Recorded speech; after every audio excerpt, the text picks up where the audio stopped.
আমরা ফার্স্টে দুটো নাম্বারের মধ্যে কি বের করব, জিসিডি বের করব, রাইট? সো জিসিডি বের করার জন্য আমরা যদি মেইন ফাংশন লিখি, জিসিডি বলেন এলসিএম বলেন, এগুলো বের করার জন্য মিনিমাম আপনার কি লাগবে, দুটো ভ্যালু লাগবে বা নাম্বার লাগবে। তাহলে আমরা কি দুটো ভ্যালু হচ্ছে ডিক্লেয়ার ভয়েড দিয়ে কেন করি? আপনারা চাইলে ইন্টিজার দিয়েও করতে পারবেন। ইন্টিজার দিয়ে করলে শেষে কি করতে হবে, রিটার্ন করতে হবে, রিটার্ন 0 লিখতে হবে। ভয়েড দিয়ে করলে সেটা লিখতে হবে না। That's it. ভয়েডে কি ডেটা টাইপ? যেমন ইন্টিজার একটা ডেটা টাইপ। ভয়েডও তো ডেটা টাইপ। হ্যাঁ, এটা কি ধরনের? এটা null data. Null data type না, শুনলো মানে আপনাকে সে কিছুই দিচ্ছে না, জাস্ট যেটা স্টেপস আছে /0 এই যে এটা নাল, এটা /0 সেম জিনিস, ঠিক আছে? ওকে, সো আমি দুটো নাম্বার ইনপুট নেব। দুটো নাম্বার কি, একটা হচ্ছে n1 আর একটা হচ্ছে n2, আর ফাইন্ড আউট করব কি আমি জিসিডি। জিসিডি যেহেতু আমি ফাইন্ড আউট করব, জিসিডি একটা আমাকে স্টোর করতে হবে। দ্যাটস হোয়াই এটা আমি একটা ভ্যারিয়েবল নিয়ে নিচ্ছি জিসিডি। এখন আমি ইউজারের কাছ থেকে ইনপুট নিচ্ছি নাম্বার 1 এবং নাম্বার 2।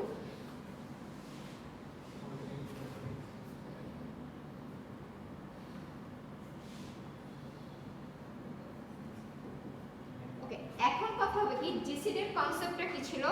জিসিডির কনসেপ্টটা আমার ছিল যে দুটো নাম্বার আমি দেখাচ্ছিলাম আপনাদেরকে। সাপোজ আমি 5 নিচ্ছি আর কি 15 নিচ্ছি, এই দুটো নাম্বারকে আপনি হাইয়েস্ট কোন নাম্বারটাকে দুটো নাম্বারই হচ্ছে ডিভিজিবল, এটা হচ্ছে আপনার জিসিডির কনসেপ্ট। সো 5 আর 15 এর জিসিডি কত? 5। এখন এটা আপনারা কিভাবে ক্যালকুলেট করবেন? আপনার তাহলে 5 এর বেশি কিন্তু এটা জিসিডি হওয়া কখনো পসিবল না। সবচেয়ে মানে ছোট নাম্বার যেটা সেটার বেশি জিসিডি হওয়া পসিবল না। এই কনসেপ্টটাকে আমরা কিভাবে প্রুফ করেছি? আমরা বলেছি একটা লুপ নিচ্ছি আমরা, যে লুপটা আমাদের কি করবে, i থেকে 1 থেকে আমাদের কি এটা ডিভাইড করাটা স্টার্ট করবে, এবং এটা কতক্ষণ পর্যন্ত চলবে, যতক্ষণ কি যে ছোট নাম্বার যেটা আছে সেটার সমান না হচ্ছে। এটাকে আমরা কিভাবে প্রুফ করছি? i should be less than equal to number 1 and i should be less than equal to কি নাম্বার 2।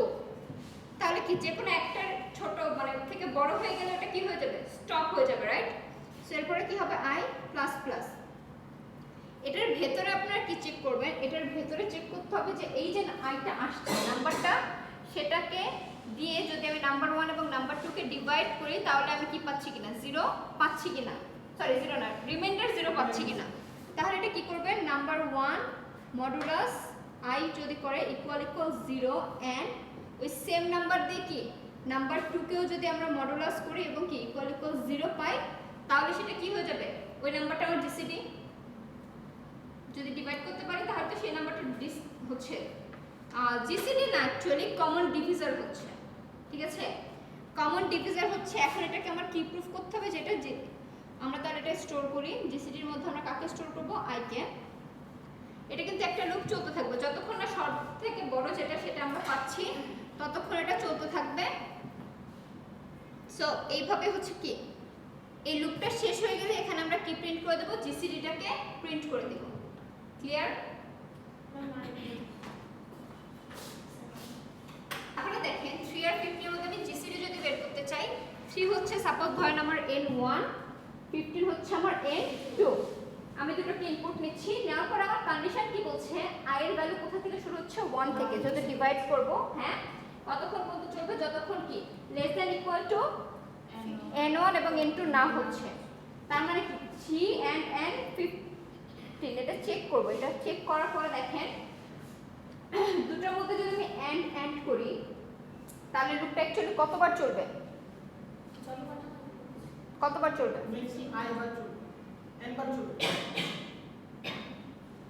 আমি এখানে ভ্যালু দিচ্ছি হচ্ছে 3, এখানে ভ্যালু দিচ্ছি হচ্ছে 15।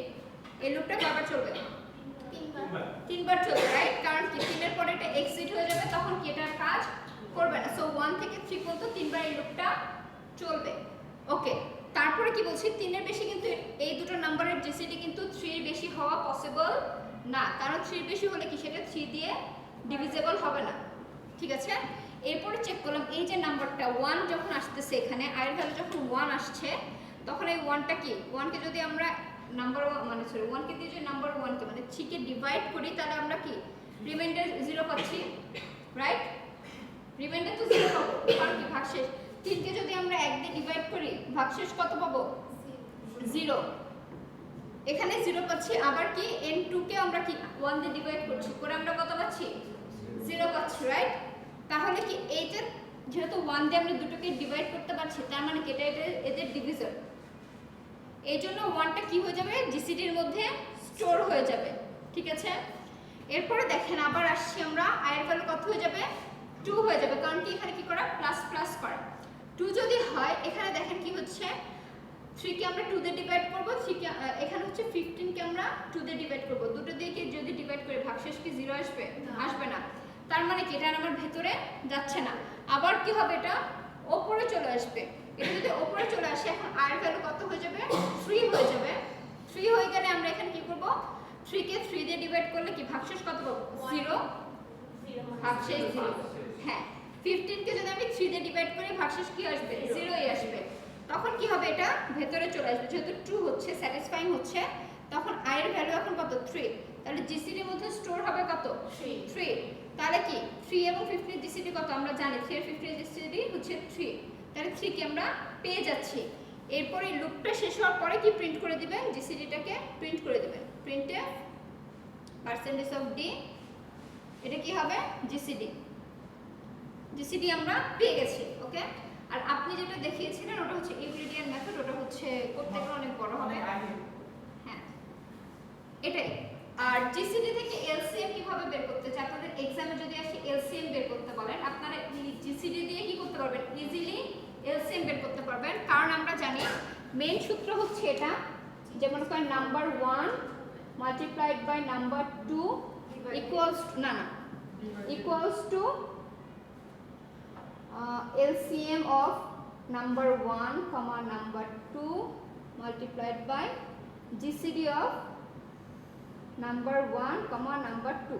এটা হচ্ছে মেইন সূত্র, ম্যাথমেটিক্সের সূত্র এটা বলে যে হচ্ছে নাম্বার 1 এবং নাম্বার 2 মাল্টিপ্লাই করে যে ভ্যালুটা পাবো সেই ভ্যালুটা is equal to LCM of number 1 number 2 number 1 number 2 LCM এর সাথে মাল্টিপ্লাই করে জিসিডি কে যদি মাল্টিপ্লাই করে দিই সেম ভ্যালু পাবো। এটা ম্যাথমেটিক্স আমাদেরকে বলেছে, আমরা না। সো এইখানে যদি আপনি এই রুলসটা অ্যাপ্লাই করেন তাহলে কি আপনি ইজিলি হচ্ছে এলসিএম অফ n1 n2 পেয়ে যাবেন না?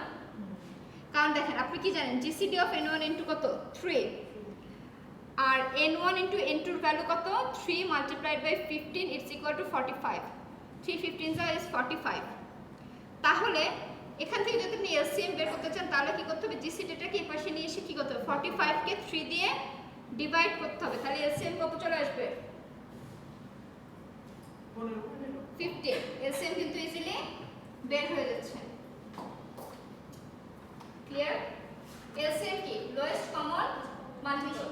যদি আমাদের এলসিএম বের করতে তাহলে আমাদের জিসিডি অবশ্যই বের করতে হবে, যদি হ্যাঁ জিসিডি বের করতেই হবে, এলসিএম বের করতে চাই,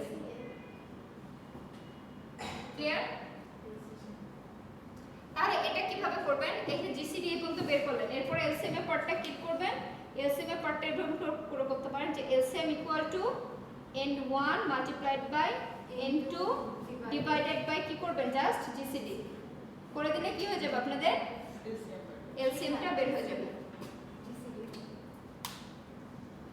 এরপরে কি জাস্ট এলসিএমটাকে প্রিন্ট করে দেব। ক্লিয়ার এভরিওয়ান সবাই? ওকে অ্যারে, তাহলে আপনারা ক্যারেক্টার অ্যারেটা কিভাবে ডিক্লেয়ার করবেন বলেন তো? Character array. ওকে তাহলে দেখেন একটা কি হবে আপনি অ্যারে ডিক্লেয়ার করবেন যেটা কি হবে ক্যারেক্টার টাইপ হবে। ক্যারেক্টার মধ্যে আমাদের কি আছে এবিসিডি আছে, capital A B C D, smaller A B C D, digits, special character সবকিছু আছে ক্যারেক্টারের ভিতরে। তাহলে আপনি একটা স্ট্রিং ডিক্লেয়ার করছেন সাপোজ এস, এটার আমি সাইজ দিয়ে দিচ্ছি 100, ঠিক আছে দিয়ে দিলাম। এটা কিন্তু একটা ক্যারেক্টার অ্যারে, কিন্তু এর মধ্যে আমরা যে জিনিসগুলো স্টোর করব সেগুলো কিন্তু একটা অ্যাজ আ কি হবে অ্যাজ আ স্ট্রিং স্টোর হবে, অ্যাজ আ স্ট্রিং বলতে পারেন বা অ্যাজ আ সেন্টেন্স ধরেন একটা অ্যাজ আ সেন্টেন্স স্টোর হচ্ছে। তাহলে এখানে ওকে তাহলে দেখেন আমরা কি বলতেছিলাম স্ট্রিং ব্যাপারটা কি ছিল, স্ট্রিং হচ্ছে ক্যারেক্টারের অ্যারে। এতদিন আপনারা যে অ্যারেগুলো করে এসেছেন সেগুলো সব ছিল নাম্বারের অ্যারে, এখন আমরা দেখছি হচ্ছে ক্যারেক্টারের অ্যারে।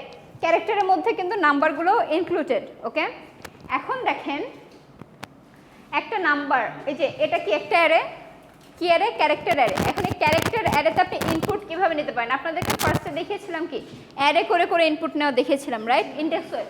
আপনারা আরেকটা ইউজ করতে পারেন, এক্ষেত্রে আমি একটু সাজেস্ট করবো যে আপনারা একটা ফাংশন ইউজ করতে পারেন, সেটা হচ্ছে গেট এস, গেট এস বা গেটস যেটাই বলেন। Get S means get the string function, ঠিক আছে।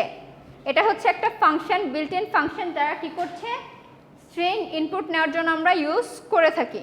তাহলে দেখেন আমি স্ট্রিংটা ডিক্লেয়ার করেছিলাম কি এস, তো এটার মধ্যে যদি আপনি এসটাকে দিয়ে দেন তাহলে কি ইজিলি আপনি এটাকে ইনপুট নিতে পারবেন। তাহলে কি আমরা স্ক্যানার ইউজ করব না? না, স্ক্যান ইউজ করতে হবে না। বুঝতে পেরেছেন? Concept clear? এতদিন আপনারা কি, আপনাদেরকে আমি দেখিয়েছিলাম কি স্ট্রিংটাকে এভাবে ইনপুট নিয়ে দেখিয়েছিলাম যে স্ক্যানএফ পার্সেন্টেজ অফ এস দিয়ে কি করেছিলেন, percentage of S ampersand of S, এরকমভাবে আমরা ইনপুট নিচ্ছিলাম। কিন্তু এখন আমি বলতেছি যে আপনারা এভাবে কিন্তু ইউজ করতে পারেন, যেহেতু গেটএস ফাংশনটা অ্যাকচুয়ালি ইনপুট নেওয়ার জন্য ইউজ করা হয়, সেই জন্য আমি এটা অ্যালাউ করছি যে আপনারা গেটএস ফাংশনটা দিয়ে স্ট্রিংয়ের ইনপুটটা নেবেন। ক্লিয়ার? হ্যাঁ, স্ট্রিংয়ের ক্ষেত্রে, কারণ দেখেন গেট এস মানে কি গেট স্ট্রিং, স্ট্রিংটাকে নেওয়ার জন্য, ঠিক আছে। এটা শুধু স্ট্রিংয়ে ইউজ করবেন, অন্য জায়গায় ইউজ করতে যাবেন না, অন্য জায়গায় ইউজ করলে কেটে দেব, ঠিক আছে।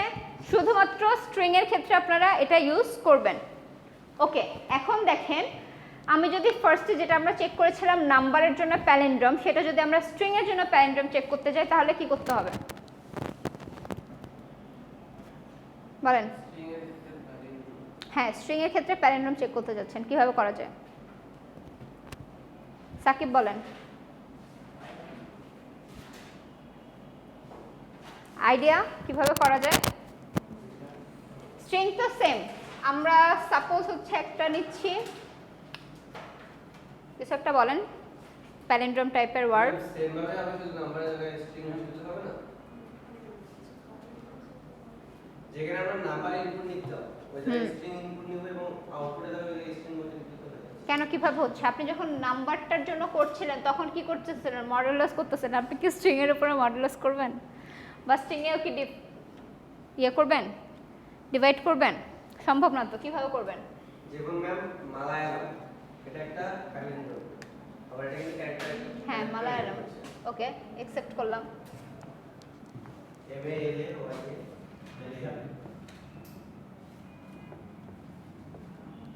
ওকে অ্যাকসেপ্ট করলাম।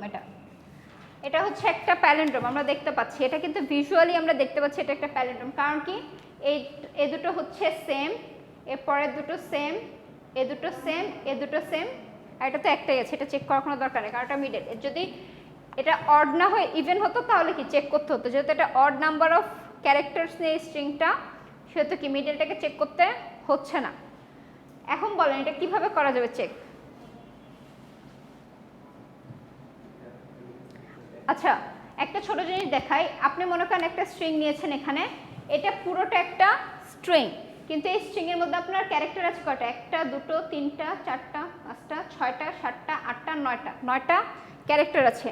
ভিজুয়ালি আমরা দেখতে পাচ্ছি কি এখানে 9টা ক্যারেক্টার আছে, কিন্তু কি আমাদেরকে তো যখন ইউজার ইনপুট দিবে তখন তো আমরা এটা দেখতে পাবো না। তখন সেটা কিভাবে কাউন্ট করবেন? তখন যেটা ইউজ করবেন সেটা হচ্ছে str length, string length. String length count করার জন্য এই ফাংশনটা কি ইউজ করবেন, যেটার মধ্যে দিব হচ্ছে s। দিলে কি হবে, s এর যে স্ট্রিংটা আছে, সরি s এর যে লেন্থটা আছে সেটা হচ্ছে আপনি পাবেন। এখন দেখেন s তো ছিল আপনার ক্যারেক্টার, কিন্তু স্ট্রিং এর যে লেন্থটা পাবেন সেই লেন্থটা কি হবে? ইন্টিজার টাইপ হবে, রাইট? তাহলে এটা কি হবে, আমি ইন্টিজার একটা ডিক্লেয়ার করে দিব কি n, এই n এর মধ্যে কি হবে, স্ট্রিংটার লেন্থ স্টোর হবে। এটার লেন্থ কত পেলাম আমরা? 9, তাহলে এটার মধ্যে স্টোর কত হবে? 9। ঠিক আছে, এটা বুঝতে পেরেছেন? তাহলে আমি দুটো ফাংশন এখানে ইউজ করছি, একটা হচ্ছে গেট এস মানে গেট স্ট্রিং, আর একটা হচ্ছে স্ট্রিং লেন, যেটা হচ্ছে কি স্ট্রিংটার লেন্থটাকে আমাকে বলে দিবে। যেটা কি করতেছিলাম আমরা এতক্ষণ ইয়েতে, যখন ডিজিট কাউন্ট করতেছিলাম, ডিজিট কিন্তু আমরা স্ট্রিং হিসেবে নিচ্ছিলাম না, ডিজিট আমরা নিচ্ছিলাম কি ইন্টিজার ভ্যালু হিসেবে। তো সেই ক্ষেত্রে কি আপনি এটা অ্যাপ্লাই করলে হতো না। সো এটা শুধুমাত্র স্ট্রিং এর ক্ষেত্রে। এখন বলেন আচ্ছা আইডিয়া শেয়ার করেন যে কীভাবে করবেন প্যালিন্ড্রোম চেক, এটা খুবই ইম্পর্ট্যান্ট। সো সবাই ফোকাস করেন। তাহলে দেখেন ফার্স্টে হচ্ছে আমার ইন্ডেক্স 0-র জন্য আমি চেক করব, 0 থেকে স্টার্ট হচ্ছে। 0 তো আমার কি আছে, এম আছে, রাইট? ওকে, এম আছে, ভেতরে আসলাম। এখন কি হচ্ছে, এই এম এর সাথে আমরা কাকে চেক করব? এম এর সাথে আমরা চেক করব হচ্ছে s into n minus 1 minus i। s এর ইন্টু n এর মাইনাস কত, n এর হচ্ছে ভ্যালু 9, মাইনাস 1 করলে কত হবে 8, আর মাইনাস যদি i করি তাহলে কত হবে 0। তাহলে এখানে কত পাচ্ছি s অফ 8। s অফ 8 এর ভ্যালু কি m। তাহলে কি এই দুটো কি হচ্ছে ম্যাচ করছে। ম্যাচ করার পরে আমার কি হয়ে যাবে, সিটা প্লাস প্লাস হয়ে যাবে। কাউন্ট কত হয়ে যাচ্ছে 1। তারপরে কি হচ্ছে, এটার ভ্যালু কত হবে, i এর ভ্যালু 1 হবে, এখানে i এর ভ্যালু কি হবে 1 হবে। এখানে কি হবে, একটা মাইনাস হয়ে যাবে, মাইনাস হয়ে কত হয়ে যাবে 7। তাহলে 1 এর সাথে 7 যখন আমি ম্যাচ করব কি হচ্ছে ইকুয়াল ইকুয়াল হয়ে যাচ্ছে। সি এর কাউন্ট বেড়ে যাবে, কত হবে 2। অ্যাগেইন আমি কি হবে, ইনক্রিজ হবে, এটা 2 হবে, আর এটা কত হবে 6 হবে। চেক হবে, বাড়বে, ভ্যালু কত হয়ে যাবে 3। i এর ভ্যালু 3, আমার এখানে কত আসবে 3 আসবে। আবার বাড়বে, i এর ভ্যালু কত হবে 4 হবে। 4 এ কি আছে আমার, সরি না, এক সেকেন্ড 0 1 2